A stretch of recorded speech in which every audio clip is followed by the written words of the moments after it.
What is going on, everybody? Welcome to the Awesemo.com NFL Live Before Lock Showdown Edition, baby, presented by No House Advantage. I'm Dave Lochran, along for the ride, as always, Ben Rasa at Jazz Raz DFS and Alex Baker, Awesemo himself at Awesemo DFS. You follow me at Lafayette_D. Alex, what's up, brother? How we feeling about this one tonight?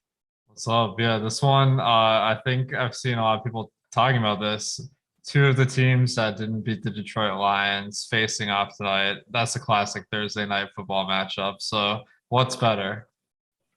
Yeah, oddly enough, these games get interesting because, Ben, there's actually good players. Like, neither of these teams beat. One of them tied Detroit. The other one just took the L to Detroit last week. But you still have Jefferson. You have Dalvin Cook, who Alex is going to give his professional medical opinion on that shortly. You have like Deontay Johnson. There are some good players. Najee Harris. It's just two not great teams, which makes for interesting showdown slates every single time. Yeah, two teams that have played the most amount of games that have finished with inside a touchdown. Just competitive games, seem to play their opponents a lot. Minnesota's the king of that. I mean, it's not a talent issue with them, but at times you think, wow, this could be a serious threat to the Packers. And at other times you think, like last week, like, wow, they're worse than the Lions. So it's interesting. I do like the game. Still a lot of questions in this one, no doubt about it. Well, what do you say we answer some of those questions to the best of our ability, fellas? Because is that what we do here? We try. We're happy to have you guys with us. Hit that thumbs up if you haven't done so yet. It helps us immensely. We got to feed that algorithm. If you like this content, you want to see more, it only takes a single second to do so, and we greatly appreciate you for it. And help us get to 70,000 subs as well. And if you want to join, by the way, subscribe to the channel. If you hate it, you can just unsubscribe. You don't have to deal with us ever again. I don't think you want to, but there are no strings attached. We'll refund your misery. It's completely free. But if you want to join too, hit that join down below, get the badges, the emojis, the free super chat each month, the shout outs, and always priority questions, of course, for all of that as well. All right. So, Alex, I do want to ask you a question about today. Usually when you have a running back that's like Dalvin Cook, in the sense that he's playing and we expect him to get his workload, but it's still iffy because who knows, and he's dealing with this shoulder, you can be like, all right, maybe I'll go to Alexander Madison. But Alexander Madison's priced up, especially after last week. And then you have Adam Thielen out on the other side. So how do you approach a slate like this where, yeah, you have good players, but you also have a lot of question marks based on injuries? Yeah, I mean, I think with injuries, you really have to go on a case-by-case basis. So the type of injury, obviously, like really important, where with a shoulder injury like Dalvin Cook, where he dislocated his shoulder, I mean, there's a chance that he dislocates it again in a game, but like, is it really that much more this week than it will be next week and the following week, you know? So this one, I'm kind of not factoring in as much, I guess, because of that kind of logic. Yeah, Ben, I guess the only thing when it comes to showdowns, it's a weird scenario where, and Matt Kajeski and I were talking about this morning. Normally, if you were dealing with this Dalvin Cook situation, if this was on the main slate, you'd go, all right, just fade the run game. If this were without Adam Thielen, you'd say, all right, just play Jefferson. If you want to sprinkle in some KJ Osborne, he'll be pretty cheap. That's fine.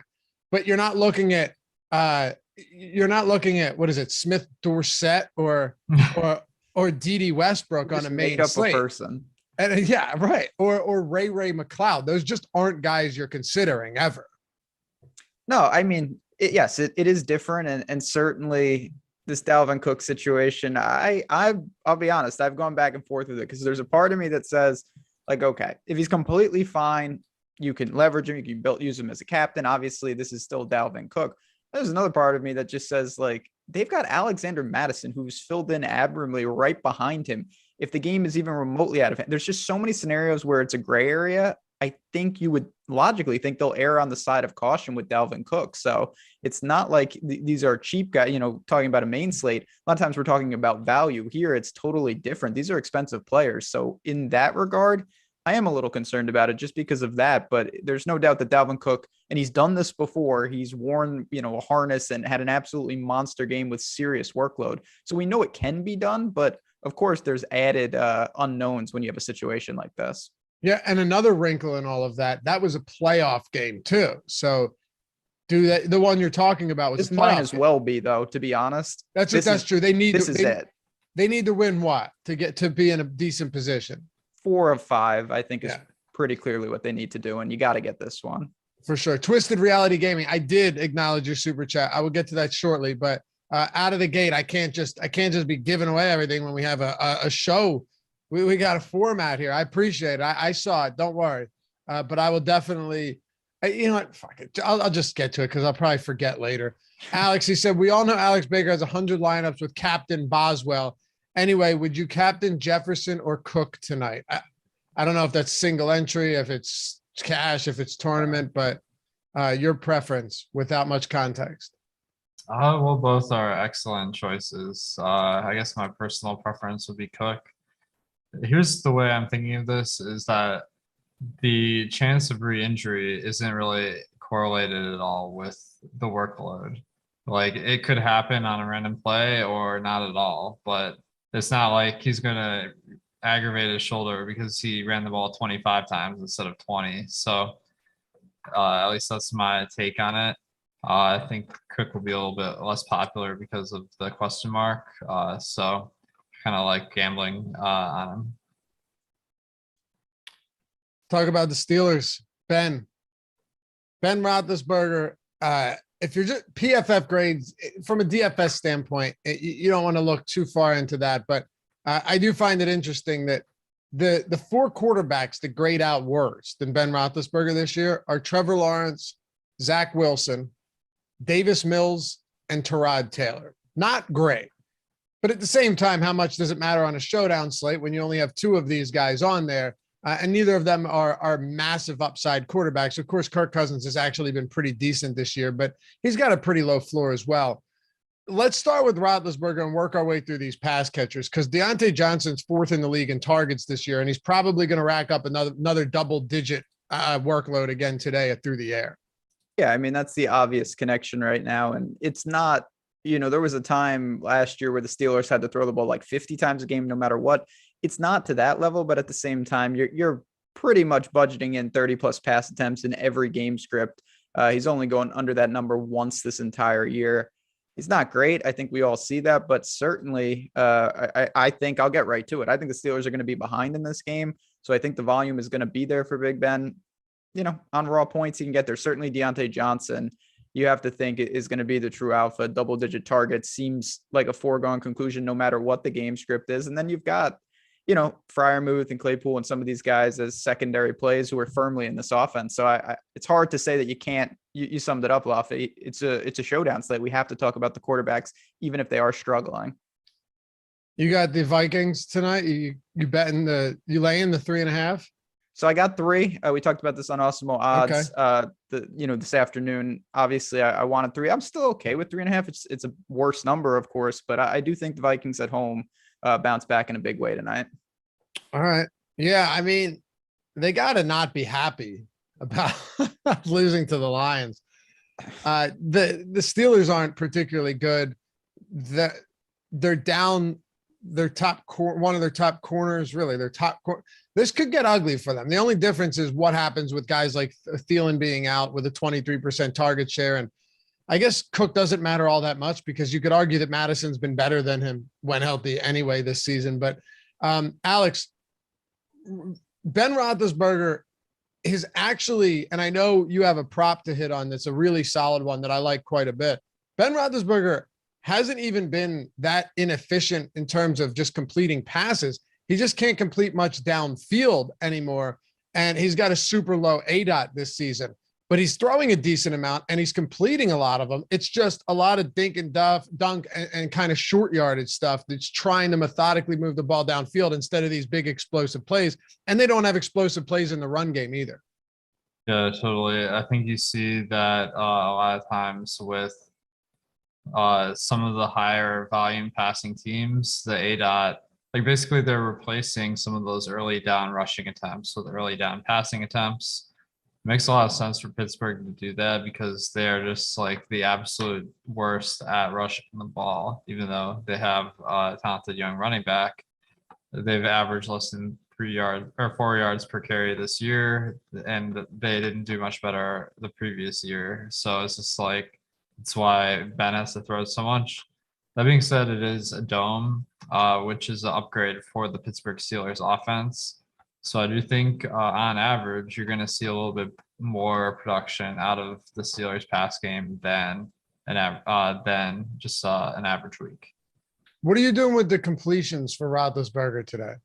Yeah, so one of my bets is the completions. The over-under is only 22.5, which in completions, that's a little bit below average, I would say. So I'm going with the over. So that one stood out as one of the safest bets on the board. I thought so too. And you're pulling that from Odd Shopper. So yeah, we've got him projected about 3 over. That's 69% expected win rate, 32% expected ROI. Our projections are right there for you to see. It shouldn't be free, but it still is. I'm not sure how much longer, but also the best bet there. You've got 22.5 at Sugar House, depending on where you can bet these, minus 110. He's pretty much there, like minus 115 at worst. Now FanDuel's the worst, but like DraftKings is minus 115, 22.5 as well, Ben. So like most spots you can get this if you can't do it at Sugar House where you're getting the extra 5 cents. Like it's still a solid bet on a guy that is probably going to have to throw. You have to be all over that then if you think they're playing from behind. Yeah, certainly. I mean, for me, there's 2 directions with that. If the volume is up for Big Ben, of course, the completions is very solid. And then on the flip side, I think there is distinct splits with Najee Harris when they lose games. We have seen this all year. It's ridiculous how different his workload is on the ground in the Steelers wins versus the Steelers losses. And that's something I think you have to consider both in the betting market and when you're building tonight and telling that story for Showdown. Brandon Wagner, hey, using that free super chat. Smart man. This is a great question. Is this a game where we can play no quarterback? Alex, I've been building some lineups without the quarterback. I don't think it's completely out of the question. I'll defer to you here, but is it possible you have like a Jefferson Cook, without Kirk Cousins, and then maybe some kickers with like a Deontay Johnson and a Freiermuth or something? So it's not impossible that a quarterback might not crack the winning lineup, I would say, but quarterback generally is one of the best positions to get in your lineups because if you don't have a quarterback, you're kind of betting against the passing offenses of both teams, and then it becomes pretty hard to pick the 6 highest scoring guys. So it is nice to work in those correlations, but if there is a slate to not get a quarterback in your lineup, this one, I think it's a good one because I think Ben Roethlisberger could score poorly while getting a lot of completions to some of his guys like Harris and Johnson. So you could see some Steelers have big scores without the quarterback getting in there. What about like 2 wide receivers for Pittsburgh without Roethlisberger? It sounds like you're saying because he's going to throw a lot, but you're not getting a lot of explosive plays, that might actually still work just on a PPR basis.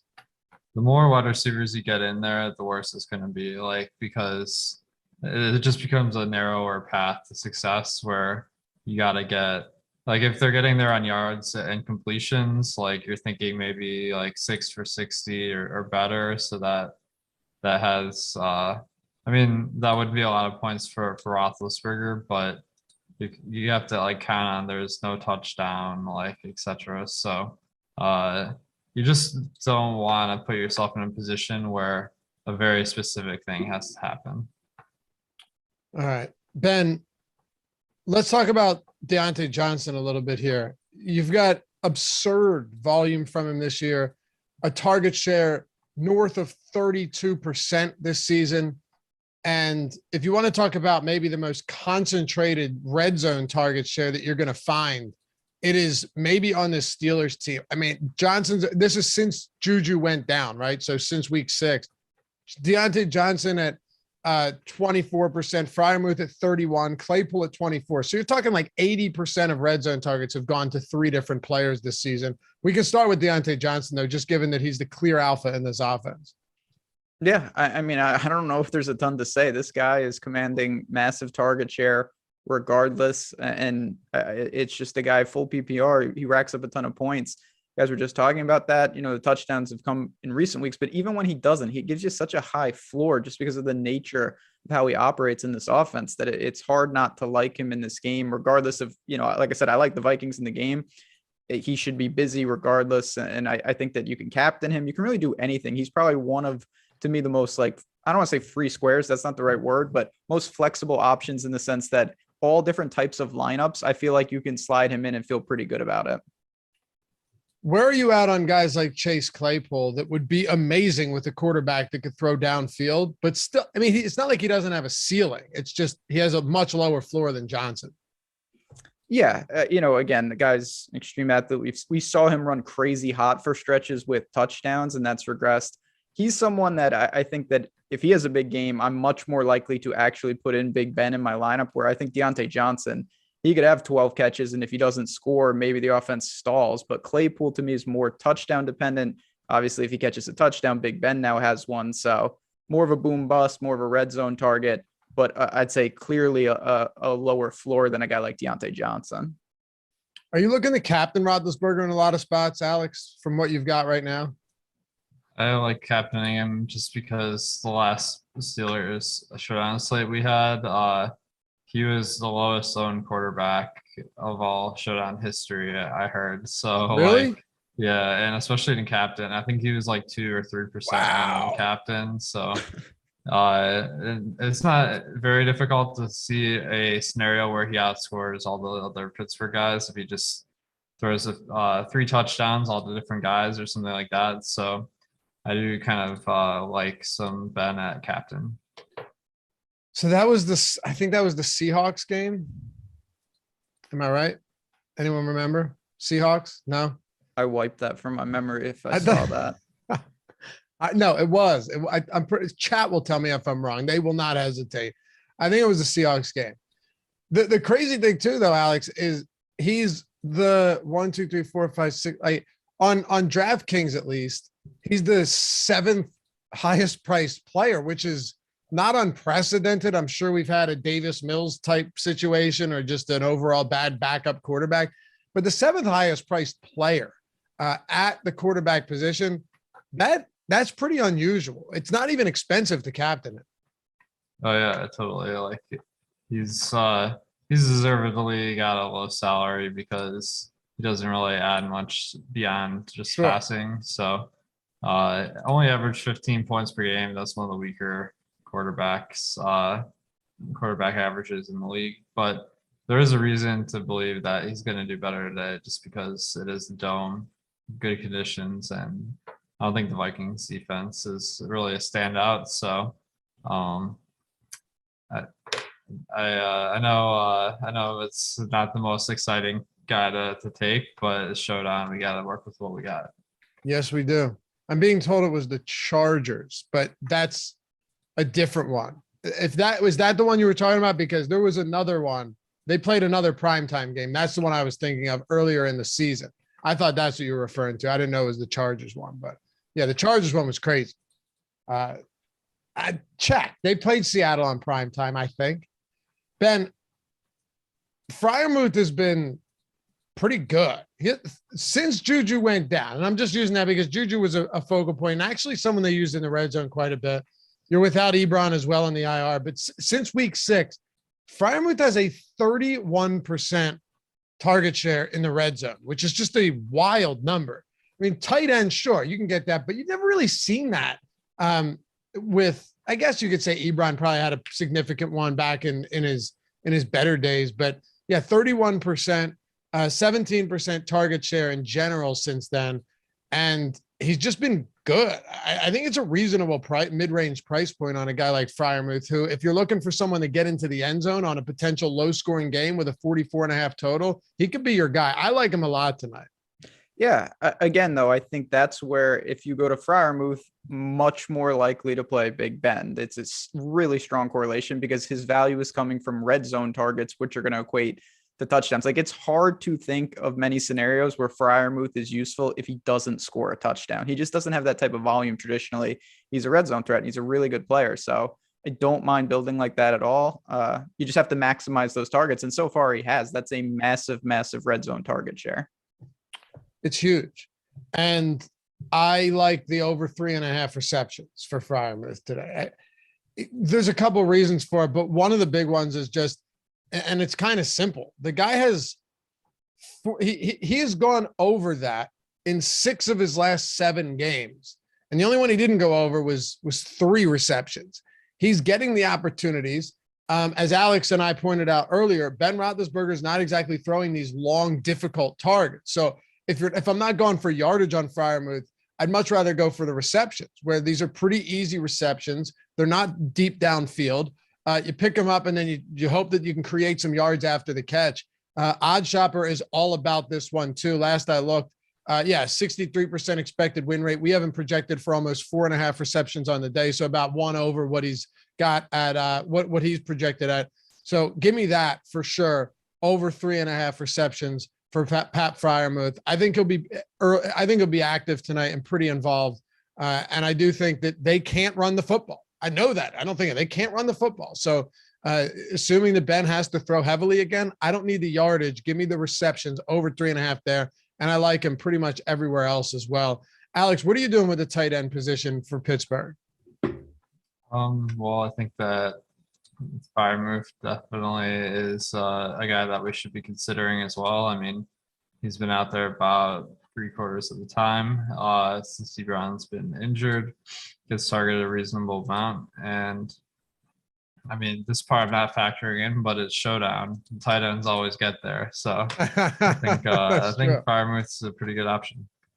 Well, I will say though, if we're going by the tight ends always get there and Showdowns, that means it has to be Zach Gentry, because the good tight ends never get there in Showdowns. It's always the obscure tight ends. I say that tongue in cheek, but do you have any Zach Gentry lineups? There are some sleepers that I like a little bit more.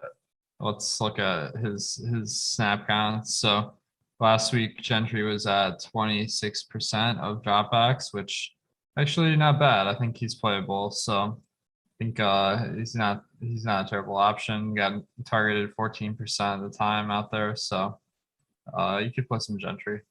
And if you're wondering, he's not routes run per drop back, because snap counts, especially for tight ends, can be useless. If you go, he played 60% of snaps, but he was blocking on 90% of those. So if you're running routes, would you say 26%?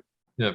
That's for a guy it's not horrible. I get it. If you're out there, you run like 15 routes or something. You can get there on a Showdown slate. I think I see all these super chats. I'll get to them in just a second. Appreciate you guys in advance. Ben, anybody you want to get to that's low owned and cheap, like a Gentry or a Ray McLeod for this team, or a Benny Snell behind Najee if he gets hurt? I mean, yeah, obviously you're talking about large field tournament. Like Ray McLeod, I think is playable. I think Gentry, but you know, you're hoping to strike lightning on a couple of targets, or something fluky happens where the personnel changes drastically for the Steelers. I definitely think you can do that if you're in a jam. It's not a slate that screams value to me. So we are forced into some of those. There's not like a guy, you know, we've had a couple of Showdowns over the year where there's someone at like $200 that really has a prominent role. I don't particularly see that tonight. There are flyers, but no one's super secure, which puts those guys in play. What about the kickers here in Boswell, aka Adam Scher? Look it up. Look it up right now. No, I know what Chris Boswell looks like. That's weird. Yeah, I know. Look, I got to get my research, and you don't study the play. Wow, Waffy, that's a tough scene. You don't study the players. The I faces feel like before you are the shows? type of person that would make judgments on whether or not they're viable just on how they look. So with golf, not that anyone needs to know this, a lot of times, DraftKings, they don't have a picture of a guy. They just give them a flag if they're kind of a creative player. Right. That's a no-no in my lineups. That's a tough scene. Can't do it. You got to know who you're working Got to with. know who we're working with. They don't do the silhouette. They do a flag. So they used to have silhouette. Now they just go straight flag. Okay. I didn't know that. That's new to me. Alex, what are you doing with the McLeods and the Boswells of the world tonight for Pittsburgh? I think, I mean, my interest in kickers is usually a function of how good the punt plays are on this slate. I don't think the punt plays are very good, to be honest. You got some guys that either the snap counts aren't really very assured at all. Yeah, I mean, that's usually the reason why you wouldn't play a punt. So you got maybe 3 guys under 4K that really are gonna play for sure. So that makes Boswell and Greg Joseph really stand out as a lot more likely to be in the winning lineup. So I'm playing in them a decent amount, and I think that Greg Joseph as well, I think is a good play in isolation. Their favorite, Minnesota is, and they've averaged 2 field goals a game. So that's definitely something that's encouraging. It's a dome. That will definitely help field goal kicking. Pittsburgh, I think is the kicker is not quite as good, but he definitely someone worth playing. Benjamin, is it Shushan? Shushan? Thanks for the super chat, man. Appreciate you. We had a couple others come in here. Let me make sure.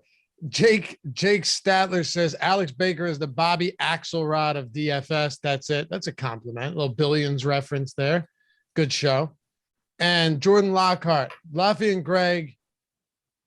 I'm Ben, but I still appreciate the super chat. Is there a better duo at work again? Tuning in. Hook me up with hook me up with the solid drop there, man. You were waiting to use that It's one. not his game. So he is. He had the Boswell picture up. Tyler Zander, everybody. Hook me up with the value play of the night. All right. Well, it's not to me. It's to you or Greg. So it's your time, Waffy. All right. Now, all 3 of us here, if we had to pick one value play, like legit value play of the night, I think I know where Alex goes. I think he goes to Smith Dorsett. No, It's not a person. Yeah, actually, I'm kind of feeling some Amir Smith Marset. It's not that 0.4 fantasy points per game that is really drawing my attention, but he's a 5th round draft pick. He hasn't played recently, but it's been because he's been a healthy scratch the past few weeks. And generally, when a guy's a healthy scratch, that just means they don't really participate in special teams. So I think there's a decent chance that you see Smith Marset play a lot more than people are expecting, just because it's a really big question mark here, like how much he plays versus DD Westbrook. There's gonna be a lot of people like wondering why they can't find Smith Dorsett on DraftKings today. Smith Marset. I know Ben's going to DD Westbrook. Got to. This is probably my last chance to ever play him in any capacity. And for the same reasons you guys just talked about, he should have a role on this team. I don't really, with Thielen out, there's going to be opportunities. So if you're looking for value, DD Westbrook is certainly a guy I took a look at for sure. Value sucks on this site, if we're being honest. You could go to Ray McLeod. He had a 12 target game 3 games back. It's not the craziest thing to do, but there's no real good value here. I don't know. I think he's okay though. He's going to be on the field a decent amount. Played 67% of snaps last game. That's significant enough.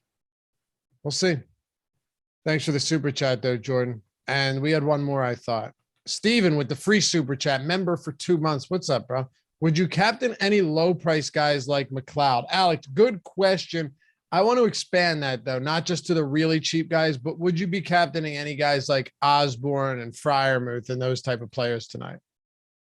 Well, I tend to try to avoid the really cheap captains because it does make your lineups look a lot similar to other people with that captain.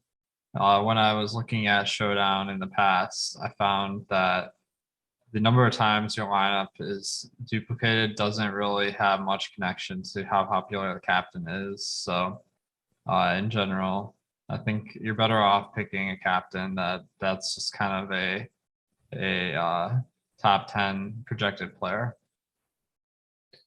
All right. iOS Alchemist says Laffy looks like Brady if he let himself go. I agree. If Brady let himself go, 100%. Jordan Klein, the Buffalo War Pigs. Shout out to Sammy. What's his last name? Toscano. You have a memory. I knew you'd know that. Jordan said, damn, wasn't paying attention. Ben, you definitely look like Greg. No, definitely not. Ben has straight hair. No resemblance, but thanks again anyway. And Mark, any interest in Smith Marset as a punt play to get higher priced players? Okay, well, we already answered that one, right? Yeah, I think there's plenty of merit. Can we expand on this just for a second, Ben? I want to drill down before we get to our sponsor and before we get to the Vikings. Maybe this is the perfect type of game to go with a Smith Marset, because it's also very possible that a DD or a Ray come up completely empty and all of these other value guys that are even a little bit more expensive get blanked as well. So I definitely agree with that. The opportunity cost in terms of what he has to potentially beat to be in the optimal, I think is much lower tonight than on a slate where you've got like big time value that's going to play a prominent role. If all those guys bust and Smith Marset or one of these made up guys he's in a decent game, it could be really, really useful. So I do think, as I said, the opportunity cost is lower, but again, you're really, the floor is zero with some of these guys. They might not have the role we anticipated. You're hoping and you're inferring, but when we're talking about Showdown, you have to do that to be different. If you just go with guys that we have pretty firm roles with, you're just not going to be able to leverage because there's just not many of them. How do you guys feel about a fullback tonight? CJ Ham? Yeah, I mean, anytime you can play CJ Ham, you gotta strongly consider it. Dale said these guys cost me $5,000 last week in Showdown. Do you want to apologize? Do any of you think it's in store? Sorry, Dan. We'll try to win you $5K more this week than you would have won otherwise. So we'll make it back. Dale, we're not hyping up guys we don't play. No one's if our job Smith Marset, that guy. What? I said Smith Dorset. I don't think we're playing him, but other than that, I think these guys are going to be in the pool. If we intentionally if Alex was intentionally giving out bad plays with his name everywhere being Awesemo, that would just be a terrible, terrible decision from a business sense. But I don't know. Anyway, there's always one. That's all right. You hate it, man. Hit the thumbs down. But all you guys, if you enjoy this stuff, hit that thumbs up. We got 1,700 people watching right now, only 180 thumbs up. We got to improve that ratio, at least get up to 300 here. I know a lot of you are thinking, oh, I forgot. I'll get around to it later. Just take a second. Take a second. Thank you in advance for the help. And shout out to our sponsor, No House Advantage as well. $25 when you sign up using the promo code Awesemo, AWESEMO, 100% peer-to-peer player prop contest where you're filling out lineups as you would anywhere else, but there's no salaries. It's the over, it's the under. It's very fun. And when you have the free No House Advantage player prop projections, like we do at Awesemo, free every day, and the optimal lineup tool at Awesemo for No House Advantage and Odd Shopper, all of which are free, there's no reason not to get action over here at No House Advantage because you're getting a clear edge. And Ben, the one thing I always throw to you here is, what do we say is the biggest advantage to playing at No House Advantage, other than all of the tools and the deposit bonus, of course? Yeah, those static lines, which means they're not going to move. And this is the ultimate example tonight. Alexander Madison, over under 85.5 rushing yards on No House Advantage. They can't move that prop, and we got the Dalvin Cook news. So obviously, this is exactly where that edge is. you're just not going to find that on other sites. And you would think, well, it's not really an edge because, oh, everyone's going to do that. You would be surprised. Some people don't pay attention. Some people are just not looking close enough. You can find those little edges and they cannot move that number despite all the news we got after that. For sure. Check it out. I'm telling you, you will like this. No doubt about it. Tyler's got it pulled up on the screen right now. NoHouseAdvantage.com. You can download it in the App Store, the Google Play Store. Use the promo code Awesemo when you sign up. Get your deposit bonus. Use our free tools. They will always be free.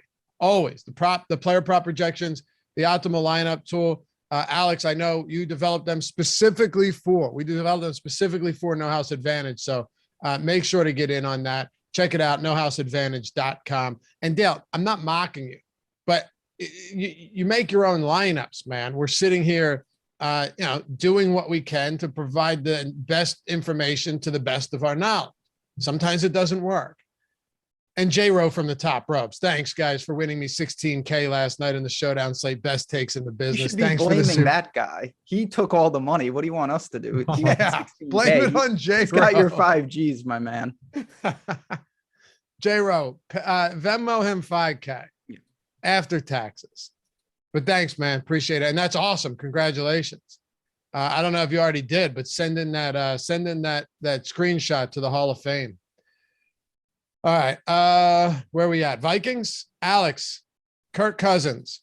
He's a lot more expensive than Roethlisberger everywhere. And I think rightfully so. You have Jefferson, you have Osborne, you have no Adam Thielen, you have Tyler Conklin coming off a 9-target game.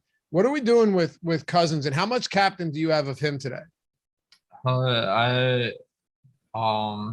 think Cousins, I mean, if I play, it's hard to really poke holes in any quarterback on Showdown. I feel like I'm getting a little bit less than I expected of Cousins. And I guess it all comes down to him being the third highest priced player, where if you're comparing him versus Dalvin Cook and Justin Jefferson, like those guys are probably better fantasy players, although I do see Cousins has the same fantasy point per game average as Jefferson. So I think he's fine, but the price tag's a little underwhelming. Ben?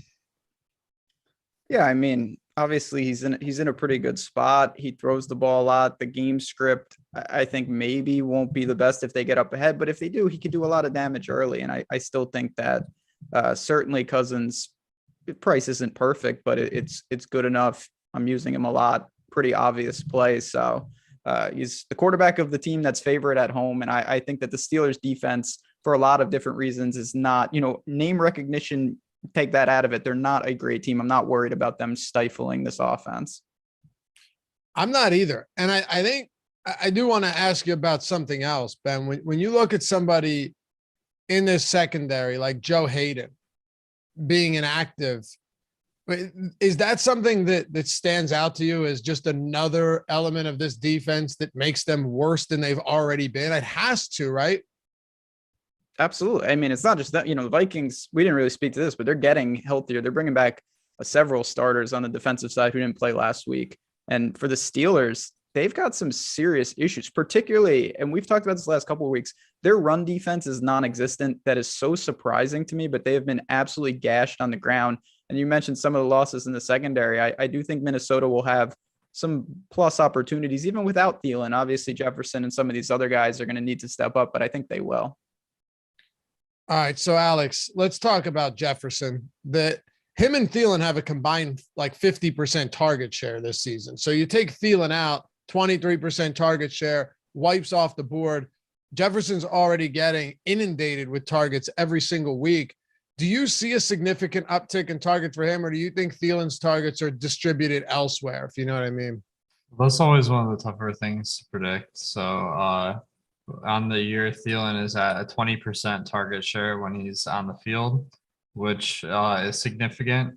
And these snaps are being replaced by D.D. Westbrook, who's been targeted about 15% of the time.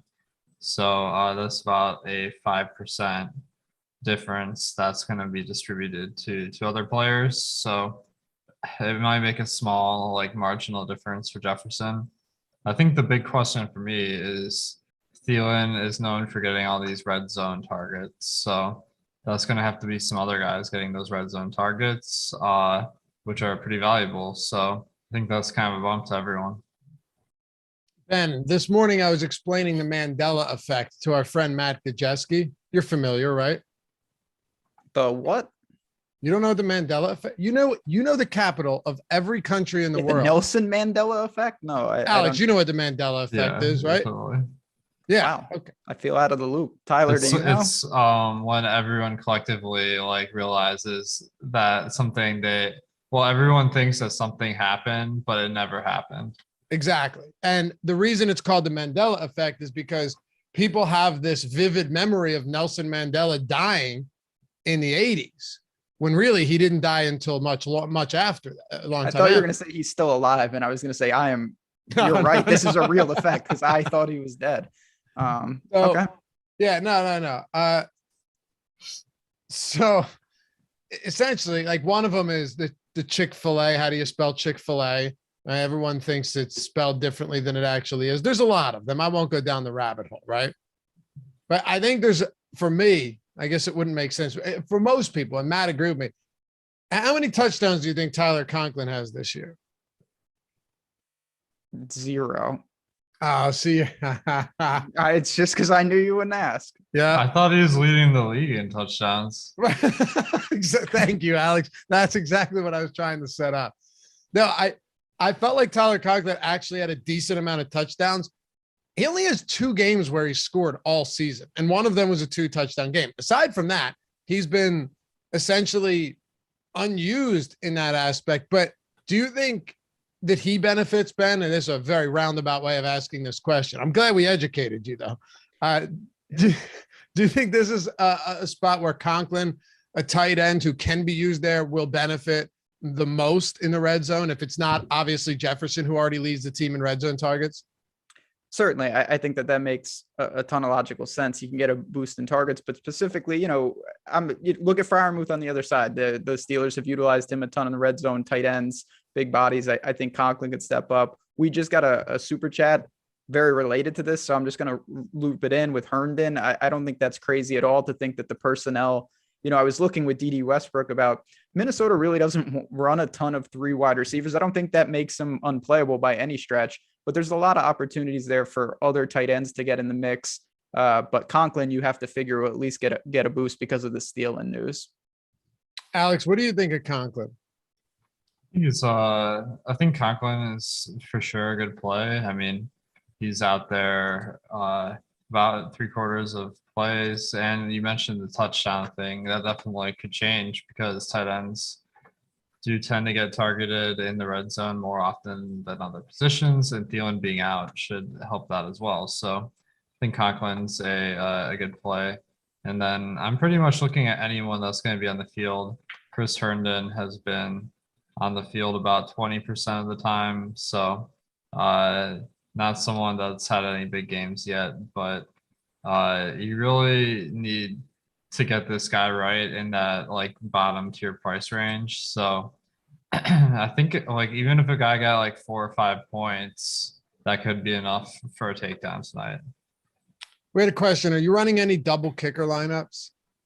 Yeah, I have a lot of double kicker. I mean, the kicker value is great today because it's a dome, and also the cheaper plays are bad. So I think kicker, this is as good as a kicker slate as we get. So kind of just forego those punts and go a little bit up to the kickers. Yeah, I think that's probably the safe play because all the punts, man, like they're looking real rough tonight. I like that though. I like that. Billy says, you didn't cost me money, but you cost me my girlfriend when I told her, why can't you just understand me like Laffy? Well, Billy, it sounds like she didn't deserve you. All right. Should we talk about, we talked about DD, right? I mean, we hit on that. Ben, I know you like DD. Alex, I know you have no issue with him, but you're thinking I don't want to put words in your mouth. Are you thinking that you might just go to Smith Marset instead of going to DD because you're not really sure who's going to be the wide receiver 3, and you'll just punt all the way to the bottom of the player pool if you're going to one of these value skill players? Well, I think DD is probably the safer play. He's the one that's been actually playing, which says a lot. I think he's clearly more likely to get more targets. He's also going to be a lot more popular too. So, to be honest, I'm playing both of them. Not in the same lineup, but just because it's going to be a dart throw, like trying to get some of these low price guys. So DD is at 15% ownership. Smith, Marset, actually 10%. I wouldn't be surprised if it came in lower than that, but yeah. What do you guys think? Do you think people are going to get the Smith Marset? I thought he was going to be sneakier. I think before we cost anybody thousands of dollars, let's be clear. He might not play. I'm serious. That would make it tough for him to be in the optimal. Yeah. Now Dorsett. No, wow. I don't Go think ahead, he's. Ben. I'm with Alex though, just to chime in there. I don't think he's going to be, because I don't know. When I was building, I wasn't like, wow, I have to find a $200 player. Like I was able to land in the, and I'm not saying these guys are safe, but I know for a fact that Ray McLeod, Gentry, DD Westbrook, they'll at least have opportunities. It might be only a couple. This guy, I'm stunned that a lot of people may look to someone that cheap who legitimately might not even get a target tonight. You know, I just heard the play-by-play announcer call in my head. You know how when an obscure player scores, then like, and it's caught by Amir Smith Marset, and it's just very shocking that themselves, they're reading off a paper. They haven't heard of this guy either. Corner end zone tonight. Like the one snap he plays, it's gonna. I heard it. That's a premonition right there. Getting myself in the trouble now. Well, dude, if you're final destinationing it, I feel like we gotta lock this guy in. That's how this works. I don't want to die. I'm saying. Well, I'm just saying you get the premonition, and then it happens. All right. Mandela effect. Close. Okay, I'm getting there. 100% Smith Marset. He can't be 10%, can he? No, I'd be really surprised at that. Man. All right. We hit on almost everything. Let's get to, I want to build a lineup here. We'll take some questions, but we got to break down this backfield. We got to it a little bit. Alex, how many times have you separated your shoulder in your, how old are you? 34? Yeah, 34. I'm turning 35 soon, but I've had a dislocated shoulder about like 6 times, I'd say. And like after the second time at the doctor, I'm just like, can you just tell me how to like pop this back in? And there's like a technique that like is basically once you do it, like it's sore for a couple weeks or something. But what's the technique? You like put your hands on your knee and you bend your knee, and then you kind of like extend it slowly, and then that like pops it in. There's like different kinds of dislocations, so it depends which way it's dislocated, but that's the kind that I do. So I think you're qualified to speak on Dalvin Cook. Yeah, I already told you guys, play him. Yeah. And it shows that DFS much more physical than you would think if you're dislocating your shoulder, setting all those lineups each week. Yeah, I mean, like, damn. You should have seen when Dylan Brooks was ruled out earlier. I almost dislocated it again. Yeah, I was gonna say that the mad scramble right before lock. All right, so we'll dig in this a little bit, but we're at what, 342 likes, 1,700 watching. Last request. That's 156 to get to 500 likes. That would be phenomenal. As everyone's pointing out, it's my birthday in chat. It's not, but let's pretend it is and get us to 500 for Laffy's birthday. That'd be fantastic. All right. Ironically, it actually is my birthday. Really? Today is? Yeah. Happy birthday, man. Really? No, I'm just kidding. No, my birthday's in August. I was gonna say, I was gonna do anything I could to get those lights up, you know. Alex and I felt like assholes right there. Say thanks for the birthday wishes, boys. Well, Because everyone else is don't- giving. We go ahead. Usually we don't have Ben lying to us like straight up on here. Like I know. I feel like this is really gonna undermine our trust and our takes here. He's never done that before. Nat says, "Happy birthday, Greg." Yeah. Yeah, it's Greg's birthday probably. When's your birthday? Mine in August. What? 22nd. August 22nd. Okay. So nowhere close. Nope. I always love when people are like, yeah, I'm 36 going on 37. It's like, thought you were going on 34. Alex said he'll be 35 soon, which means that you're in December. Yep. Okay, that's Okay. fair. If it How wasn't in soon? December, I'd throw a challenge flag. How I soon? don't, So we I can don't celebrate. want to say the exact day because I want to milk all these happy birthdays from the chat as much as I can. Okay.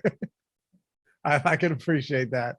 Ben, give me your final thoughts on Dalvin Cook and the Alexander Madison thing just being strange in that, like I said earlier, if Madison was priced like a backup running back, I think you'd see a ton of ownership with just people going, okay, you know what? He doesn't need to get a full workload if they split like he did earlier in the year. Because remember, Dalvin Cook dealt with that injury, came back, only had 10 carries. Madison got more. Cook missed another game.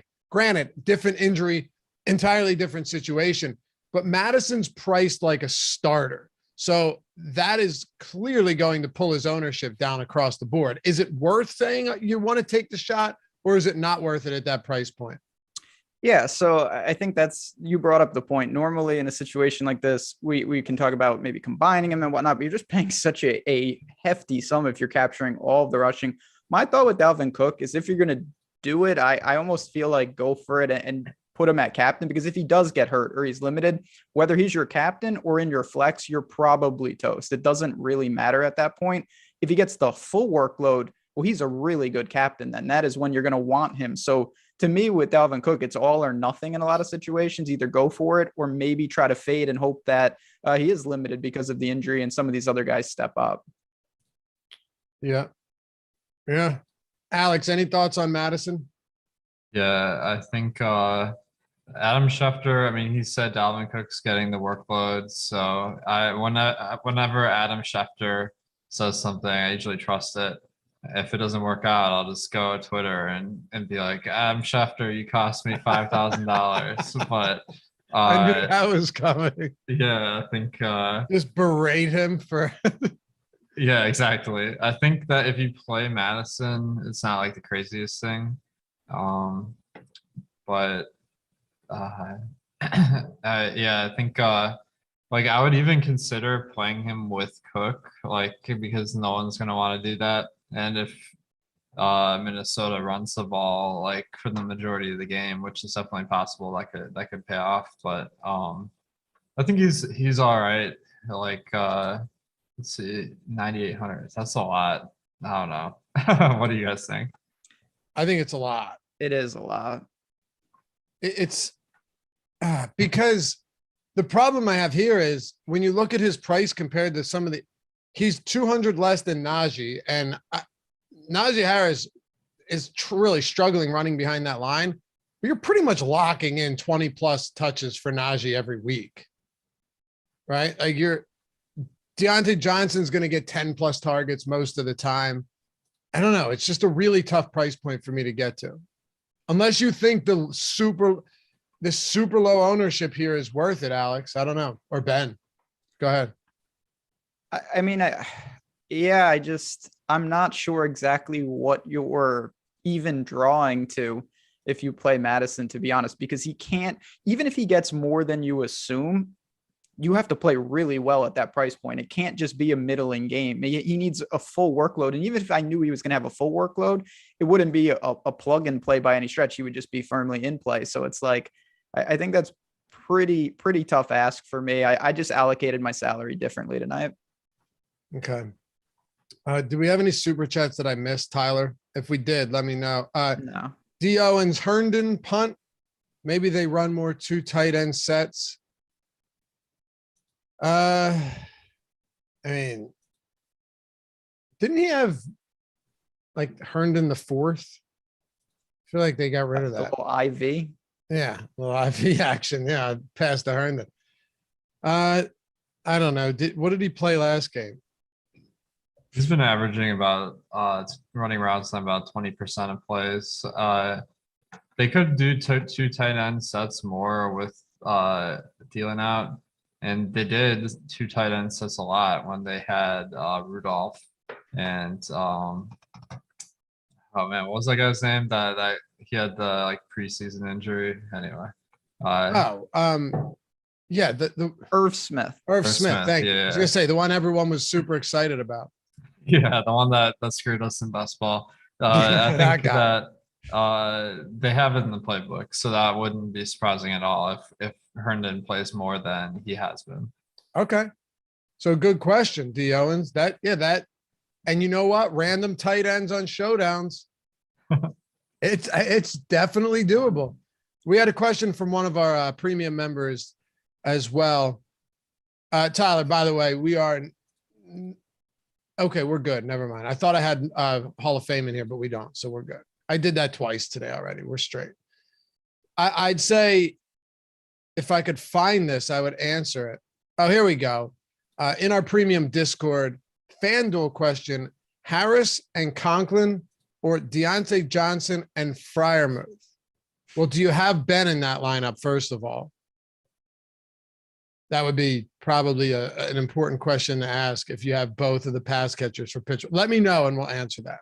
In the meantime, what do you say we build a lineup, fellas? Let's do it. All right, let's make it happen. What are we going to do? Large field here? Yeah. Are you kidding me? We got to go for the Millie. Yeah, that's right. All right. He said no Ben Roethlisberger. So Harrison, Conklin, or Deontay and Freiermuth without Roethlisberger on FanDuel. Anyone? I mean, without Big Ben, you're drawing pretty thin. I still think you could be a little different and really hope somehow they rack up. I know half point PPR hurts that, but I like shorting Najee tonight. That's one of my bigger stands. So that's kind of why I'm a little hesitant. Alex? Who's in the lineup? My bad. It's Freiermuth and Deontay Johnson, but he doesn't have Ben, or Najee Harris and Tyler Conklin. So I think you want to go to the second one because just playing two pass catchers with Ben or without Ben, Agreed. It's just making your path to winning a lot harder. Agree, especially two of the best ones on the team. It's not like you're Yeah. punting with one of them and you could take 6 from him. All right, Tyler's got lineup builder up there. And if you guys want access to all of our tools, first of all, the rankings for Showdown are free tonight if you wanted to get a last peek into that. But NFL Showdown LBL, all one word, all caps. Sorry, I'm making you do extra work here, Tyler. Get you 25% off the week. Everything, not just Showdown content, not just football, everything we have, ownership, top stack, boom bust tool, lineup builder. If you want the Fantasy Cruncher add-on, you can do that as well. All of that stuff. All the tools built by this guy right here, and won a lot of money off them. So have a lot of our subs and a lot of the guys that are at Awesemo using these very tools for all sports, not just football. And many of them, like Alec or Adam and so many others, are winning big money on sports that they don't really know much about, just using the tools. So use NFL Showdown LBL, all caps, all one word, at awesemo.com/join if you want to do that. And join the Discord as well, and hop in the office hours where you got the pros in there answering your questions and helping you become a better player. All right, we'll go large field. And Ben, who's our captain? I'm going to go with Deontay Johnson. We've talked about him a lot tonight. I think that he's going to have a massive, massive workload. We can find value. And, he's someone I think if they are trailing could have a serious amount of targets. I'm all about a guy that gets between 10 and 13 targets every single week. So count me in. Alex, what do you got? I'll go with Chris Boswell. If Deontay Johnson is getting all these targets, maybe the Steelers get some drives going and kick the field goals. Does this mean I can't go to Smith Dorsett? I guess not. I mean, I think that I was expecting you to do nothing less. I can't. Let me go Jefferson. The target share is too big for this guy already. Pittsburgh without Hayden, I think they're really going to struggle to stop him unless this pass rush is good. TJ Watt's a freak of nature, but unless this pass rush is really going to kill them, I think Jefferson is a stellar play. So Ben, we got 6,633 remaining per player, 3 to go. I'm going to go with Cousins. I think that him and Jefferson there, hopefully they don't go too crazy because we need Deontay Johnson, but I think that they're a great connection tonight. 2 obvious players, but worthwhile ones. All right, Alex, 4750 remaining per player. All right. Let's see. Let me catch up here. I think that we probably want, if we have Johnson and the captain and then Jefferson and Cousins. Oh man. feel bad about not having Roethlisberger in this lineup, but he's a little bit too pricey unless we go with our guy, Amir Smith-Marset. It does It work would out. work. It would work. But what do you guys think? I think we have to do it. Or okay, let's see. Herndon. I'll pick Amir Smith-Marset then. Okay, I like that. Yeah, or you could go Herndon. Herndon could go in there as well if you wanted to do that. So whichever you guys prefer. All right. So no running backs. No running backs. Got a bit of an aerial assault going on here. I can appreciate that. Okay. Let's do it. Johnson, Boswell, Jefferson, Cousins, Herndon, Roethlisberger, or sorry, Smith, Marset, Roethlisberger, either one, whichever you'd like. Plug it in, boys. Let's make it happen. Ben, favorite bet tonight on Odd Shopper? I'm going to go with I do like that Big Ben over that Alex talked about, but I'm going to talk about Najee Harris's rushing yards under 71.5. It was 73.5. And I know I talked about this early in the show. I'll make it quick, but when this guy, since week 5, when the Steelers have won the game, he's had 21 or more carries in all those games. On the year when the Steelers lose the game, he hasn't had more than 15 carries in any of those games. So when they lose, he is really reduced on the ground. Those go to targets. Think they lose tonight. I don't think Najee has the opportunities. When you're averaging like 3 yards a carry, you need volume. I think this sets up for an under on that rushing total. I like that. Alex, we have Dalvin projected we haven't projected healthily over that prop right now.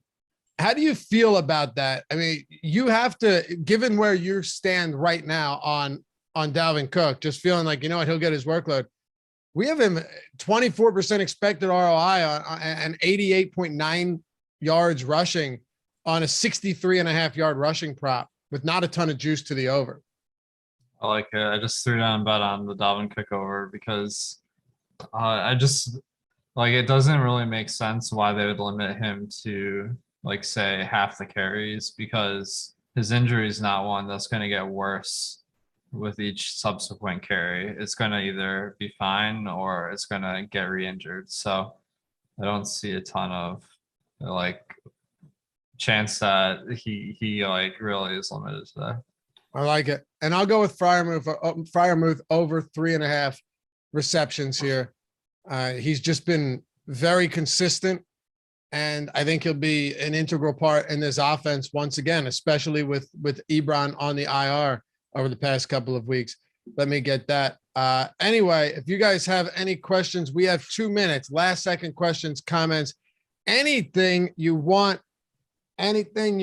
We got you. Otherwise, it's been fun. Someone did mention the birthday paradox. Alex, you know what that is, yeah? No, I don't. Ben knows what it is. Oh, you do? He knows because he read it in chat, probably. No, that I've heard of that. I'm always fascinated by it. Does it make you guys are No, yeah. You're a math guy. How does that make sense? That the likelihood that if you're in a room with 23 people, the likelihood or probability that one of them has the same birthday as you is 50%. How does that make sense? Yeah, it's one of the great mysteries of the world. With someone with a math degree, I thought you were gonna blow my mind right there. Oh, it's unexplainable. It's just a phenomenon. It really is. Tyler, what's your birthday? What about 5 people in the room, or 4? What is it? June 5th? Me too. No, I'm just kidding. I'm March 26th. I bet there's someone in there. Watch, there will be 1,300 people and no one will have the same birthday. Explain that. That would defy logic. That would defy logic. Nothing makes any sense. What do I know? The Mandela effect. Anyway, we'll close it out with this. iOS Alchemist says, you cost me $50,000. Yeah. Wow. These guys, someone said Dale taking heat in the Lions Den earlier, which I found funny. It's just kids. Oh my God, it's good stuff. Anyway, I hope you guys have a great night. And Jordan Lockhart with one more. I apologize for the name mess up, Ben. I'm at work and type fast. You look nothing like Greg. We appreciate you, boss. No worries. He wasn't taking it personally, man. We gotta make some comedy out of certain things. Alex, any final words before we get out of here for the night and watch some football? Yeah, I want to apologize to that guy that we lost $5,000. I've lost myself. I've lost myself $5,000 on multiple occasions. It doesn't feel good, but let's win it back tonight. Let's win it back tonight. We got you, Dale. Ben, What? anything else? No, I think we covered all. I will say this crossed my mind. This has nothing to do with anything. You mentioned Herndon. He's like got the IV. It's going to be pretty crazy in future generations when it's like Herndon X. That will be pretty sick, honestly. I was thinking about that during the show. Do you think they'll just keep it going? Somebody's going to do that. Like, that's going to look pretty cool. That's great. Once you get to a certain point, you have to keep going, right? I mean, like it's definitely, it feels like it's channeling those kings that it's like Henry the 15th. yeah. Louis in the 16th, like that's Herndon the 10th. That would be pretty baller on red zone. I want it to be like Super Bowls, like Super Bowl 50 XXVI. Yeah, that's what we're gonna do. It's a lot of generations. I don't know if we'll be around for that. Have them young. Have them young. Anyway, this is a fun show, fellas. Lots of fun. Isaac says Alex is the man. Yeah. Yeah, it's a fun one. Well, good luck. We'll catch you back here soon. Remember, use the promo code Awesemo at No House Advantage. You want to get 25% off your first week at awesemo.com. NFL Showdown live before lock, if you can remember that. All one word, all caps. Hit Alex up at Awesemo DFS, Ben at JazzRaz DFS, myself at Lafayette_D, and we'll catch you back here for the next one. Peace.